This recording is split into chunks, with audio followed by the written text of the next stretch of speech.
नमस्कार दोस्तों। देखिए, वैसे तो सारा प्रिंट मीडिया हो, इलेक्ट्रॉनिक चैनल्स हों या यूट्यूब, सभी पर सभी विचारधाराओं के पत्रकार आपको मिल जाएंगे जो अपनी बात अपने हिसाब से बेबाक तरीके से कहते हैं। सबके मत अलग अलग हो सकते हैं, सबकी विचारधाराएं अलग हो सकती हैं, कोई लेफ्ट हो सकता है, कोई राइट हो सकता है, लेकिन इस देश में अभी भी उतना बेबाकपन खास तौर से हमारे मीडिया में नहीं आया है जो कम से कम एक दूसरे के बारे में खुलकर ओपिनियन जाहिर कर सके। जाहिर है, सबकी मजबूरी है। सबको ये लगता है कि आज हम इस संस्थान में काम कर रहे हैं, कल उस संस्थान में काम करना पड़ सकता है। जो थोड़े बड़े लेवल पर चले जाते हैं वो सोचते हैं कि यार मैं आज इस चैनल का संपादक हूँ या इस अखबार का संपादक हूँ, कल दूसरी जगह पर हो जाऊँगा, क्यों किसी पंगे में पड़ना। और ऐसे में वो अपने वजूद को खो देते हैं। जो उनका थॉट है, जो उनकी विचारधारा है, जो उनके व्यक्तित्व का सही कैरेक्टर का सही रंग है, उसको वो खो देते हैं। और यही वजह है कि इस तरह के पत्रकार अतीत में धूल में मिल जाते हैं, उन्हें कोई याद नहीं करता। खासतौर से अब अगर डिजिटल मीडिया की मैं बात करूं तो यूट्यूब चैनल्स एक ऐसा माध्यम बना है जिसके माध्यम से लोग अपनी बात बेबाक तरीके से कह रहे हैं। मेरे चैनल्स को जो देखते हैं वो कुछ और मेरे जैसी ही विचार वाले जो पत्रकार हैं उनके चैनल्स को भी देखते हैं। किसी को किसी के वीडियो पसंद आते हैं, किसी को किसी के वीडियो पसंद आते हैं। अक्सर आपने सुना होगा कि लेफ़्ट लिबरल मीडिया, इसकी आलोचना की जाती है कि जो लेफ्टिस्ट हैं वो ये हैं, फलाना है, ढिमकाना है। लेकिन फिर भी मेरा ये दावा है कि मेरे अलावा कोई भी यूट्यूबर ऐसा नहीं है जो किसी चैनल विशेष का नाम लेकर या किसी पत्रकार विशेष का नाम लेकर उसके बारे में वीडियो बनाता हो, उसकी आलोचना करता हो या उसे कटघरे में खड़े करने का प्रयास करता हो। इस बात को आपको मानना पड़ेगा। मेरा चैनल चाहे हर्ष की बात लाइव हो, जो मुख्य चैनल है मेरा, दूसरा चैनल जो मेरा हर्ष कुमार है, दोनों पॉलिटिकल चैनल है, और नॉन पॉलिटिकल चैनल है एक ग्लोबल हर्ष। उस पर मैं मीडिया के बारे में अक्सर बात करता हूँ और बड़े खुलकर बात करता हूँ। कभी रजत शर्मा के बारे में वीडियो बनाता हूँ, कभी अजीत अंजुम, कभी रवीश कुमार, कभी चित्रा त्रिपाठी, कभी अंजना ओम कश्यप, राजदीप सरदेसाई, अर्णब गोस्वामी, सभी के बारे में मैंने वीडियोस बनाए हैं और बेबाक तरीके से बनाए हैं। क्यों? क्योंकि मुझे कल को इनसे किसी से नौकरी नहीं मांगनी। मैं उस असुरक्षा की भावना से ग्रस्त नहीं हूँ जिससे हमारा एक मेन स्ट्रीम का मीडिया हो जाता है। फिर भी कई ऐसे यूट्यूबर हैं जो कहने के लिए राष्ट्रवादी पत्रकारिता कर रहे हैं और हिंदूवादी सोच वाले हैं, मोदी को भी सपोर्ट करते हैं, लेफ्ट लिबरल मीडिया को गरियाते भी हैं, लेकिन कभी भी चैनलों का नाम नहीं लेते हैं, कभी भी किसी एंकर का नाम नहीं लेते हैं, किसी पत्रकार का नाम लेकर उसकी आलोचना नहीं करते हैं। इस फर्क को आपको समझना होगा मेरे चैनल्स में और दूसरे जो राष्ट्रवादी पत्रकार हैं उनके बारे में। मैं उन यूट्यूबर्स का नाम नहीं लेना चाहता। उनमें से बहुत से ऐसे हैं जो अक्सर टीवी चैनल्स पर आते हैं, पैनल्स में बैठते हैं, डिबेट्स में हिस्सा लेते हैं। शायद उनका वो लालच होगा कि भाई अगर मैं किसी चैनल की आलोचना कर दूं कि मैं रवीश कुमार, या फिर चलिए रवीश कुमार तो अब चैनल में ही नहीं, जैसे रजत शर्मा है, कि अगर मैं रजत शर्मा की आलोचना कर दूंगा तो कल को मुझे अपने चैनल पर बुलाना बंद कर देंगे। तो कुछ ऐसी सोच वाले भी हैं पत्रकार, कुछ ऐसे पत्रकार भी हैं जो रिटायर हो चुके हैं, 60+ 70+ में जा चुके हैं, अब किसी सक्रिय रूप से किसी चैनल या अखबार में काम नहीं करते हैं।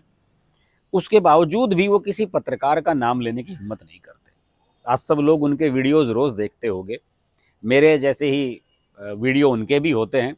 मोदी को सपोर्ट करते हैं, बीजेपी को सपोर्ट करते हैं, लेकिन सबके लिए, पत्रकारों के लिए लेफ्ट लिबरल मीडिया का शब्द का इस्तेमाल करते हैं, लेकिन किसी का नाम कभी नहीं लेते।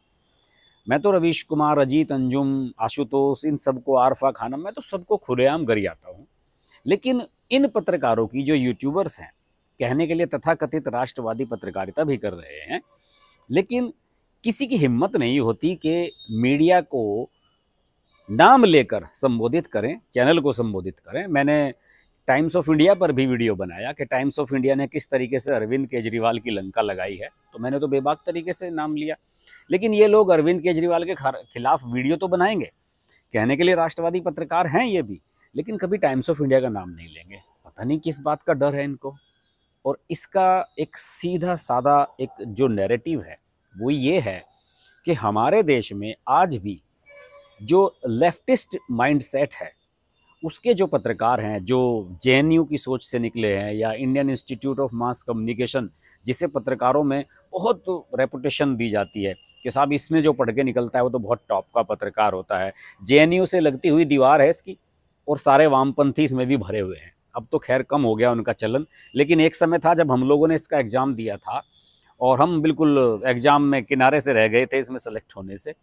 तो उस समय तो सारे वामपंथियों का इस पे कब्जा था और हम तो स्टूडेंट थे, हमें ये भी नहीं मालूम था कि वामपंथ क्या होता है, दक्षिणपंथ क्या होता है, हमें इस बारे में कुछ नहीं पता था। ये तो अभी पिछले 10-15 साल से हम जब पत्रकारिता में सक्रिय हुए, खासतौर से दिल्ली की पत्रकारिता में, तब हमने जाना कि वामपंथियों ने किस तरीके से मीडिया पर कब्जा किया हुआ है और वामपंथियों का जो सेट किया हुआ नैरेटिव है उसी पर ही सारे देश का मीडिया चलता है।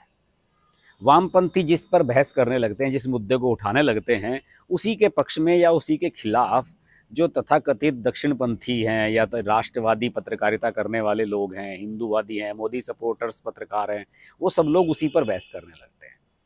यानी कि नैरेटिव सेट आज भी किया जा रहा है तो वामपंथी मीडिया के द्वारा ही किया जा रहा है।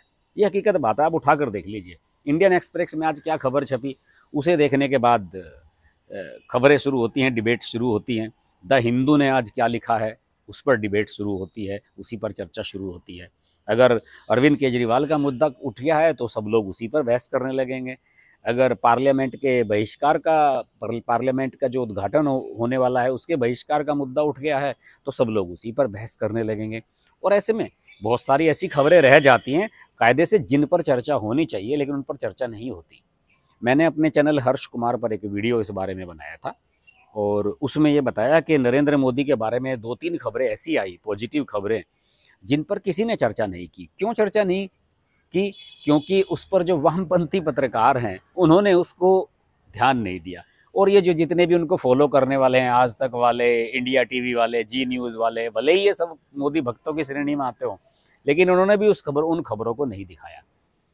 तो मेरे कहने का तात्पर्य दोस्तों यही है, ज़्यादा वीडियो में लंबा नहीं करना चाहता, ज़्यादा भाषणबाजी नहीं करना चाहता। मेरे कहने का मतलब यही है कि मेरे जैसे पत्रकार जो बेबाक तरीके से इन पत्रकारों को एक्सपोज करते हैं अपने वीडियो में, चाहे वो रजत शर्मा हो, चाहे वो सुधीर चौधरी हो। सुधीर चौधरी जो अपने आप को बहुत बड़े राष्ट्रवादी पत्रकार मानते हैं, उनके बारे में भी मैंने वीडियो बनाए हुए हैं, आप देखिएगा इसी चैनल पर, ग्लोबल हर्ष पर मैंने वीडियो बनाया हुआ है। तो आप ये समझ जाएंगे कि मैं क्या कहना चाह रहा हूँ। अगर आप सही मायनों में देखिए, ये जो सुधीर चौधरी हैं ये अपने आप को बड़े राष्ट्रवादी बनते हैं, सब लोग इनको गोदी मीडिया बताते हैं, लेकिन इनके जो चैनल का संपादक है, जो इनके क्या कहना चाहिए, जिनके हाथ में इन सब की कठपुतलियाँ हैं, सुप्रियो प्रसाद, वो Indian institute of mass communication से निकले हुए हैं और पक्के वामपंथी हैं। वो विनोद कापड़ी, रवीश कुमार, इन जैसे अजीत अंजुम, इन जैसे लोगों के ही माइंड सेट वाले आदमी हैं, लेकिन कोई उनके खिलाफ कहने की हिम्मत नहीं करता। क्योंकि सबको नौकरी चाहिए। चित्रा त्रिपाठी, अंजना ओम कश्यप, इन पर ठप्पा लगा हुआ है कि ये सब मोदी भक्त हैं, लेकिन फिर भी इन पर कंट्रोल कौन कर रहा है? Indian institute of mass communication से निकला हुआ, आईआईएमसी से निकला हुआ एक वामपंथी सोच का पत्रकार। और यही स्थिति सारे मीडिया हाउसेस की है। द हिंदू, जो जिसे कहा जाता है कि अगर द हिंदू नहीं पढ़ोगे तो आपको आईएएस का एग्ज़ाम आप क्लियर नहीं कर सकते, इंडियन एक्सप्रेस नहीं पढ़ोगे तो आप सिविल सर्विसेज का एग्ज़ाम क्रैक नहीं कर सकते। क्यों? क्योंकि इन सब में बड़े बड़े निबंध, आर्टिकल राष्ट्र के हितों पर, राष्ट्र के दूसरे मुद्दों पर छपते रहते हैं। सब बात सही भी है, लेकिन इनमें नैरेटिव कौन सेट कर रहे हैं? वामपंथी सोच के पत्रकार, जो आज भी मीडिया में, दिल्ली की मीडिया में पूरी तरह से काबिज हैं और जिनका अभी कम से कम 15-20 साल कोई कुछ नहीं बिगाड़ सकता। क्यों? क्योंकि सारा सिस्टम उनको सपोर्ट करता है।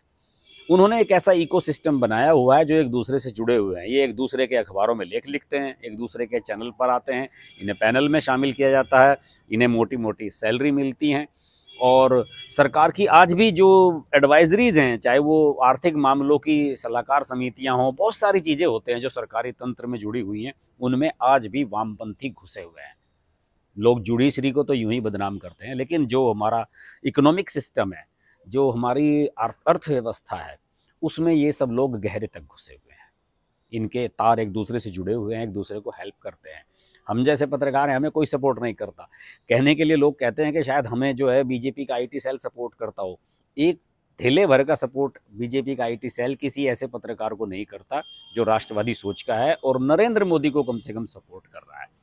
तो मेरा कहने का मतलब सिर्फ आपसे दोस्तों यही है कि आप सब लोग सजग रहें, होशियार रहें और ये समझें कि यूट्यूब पर भी आप जिन पत्रकारों को देख रहे हैं उनका सोर्स ऑफ इनकम क्या है, वो कायदे से कहाँ से कमा रहे हैं। क्या वो सिर्फ यूट्यूब पर ही आश्रित है या फिर उन बड़े बड़े चैनल्स में वो जाकर अपनी डिबेट्स में हिस्सा ले रहे हैं और उनसे पैसा कमा रहे हैं और कहने के लिए यहाँ पर राष्ट्रवादी बने हुए हैं। फ़र्क को समझने की आवश्यकता है। हो सकता है कि मैं अच्छे शब्दों में अपनी बात न एक्सप्रेस कर पाया हूँ आप तक, लेकिन कहने का मतलब यही है कि जो राष्ट्रवादी सोच के पत्रकार यूट्यूब पर आए हैं उनकी तुलना और मेरी तुलना कीजिए तो आप खुद समझ जाएंगे कौन कितना बेबाक तरीके से आपको तथ्यों से अवगत कराता है। आज भी हमारे देश में वामपंथियों का सेट करा हुआ नैरेटिव ही चल रहा है और उसी को सब लोग फॉलो कर रहे हैं और इसे तोड़ने की बहुत आवश्यकता है और इसमें आप जैसे लोगों का, आप जैसे दर्शक वर्ग का, मेरे जैसे पत्रकारों के लिए सपोर्ट बहुत आवश्यकता है। धन्यवाद। Hi, this is Pooja Bedi, and I'd like to say that I'm deeply grateful to Harsh for his wonderful, wonderful and courageous reporting and the fact that he always stands up for what he thinks is right. Thank you, Harsh, for all the support and all the love, and rock on. Everyone who's watching this, don't hesitate to press the like, share, subscribe button on his channel.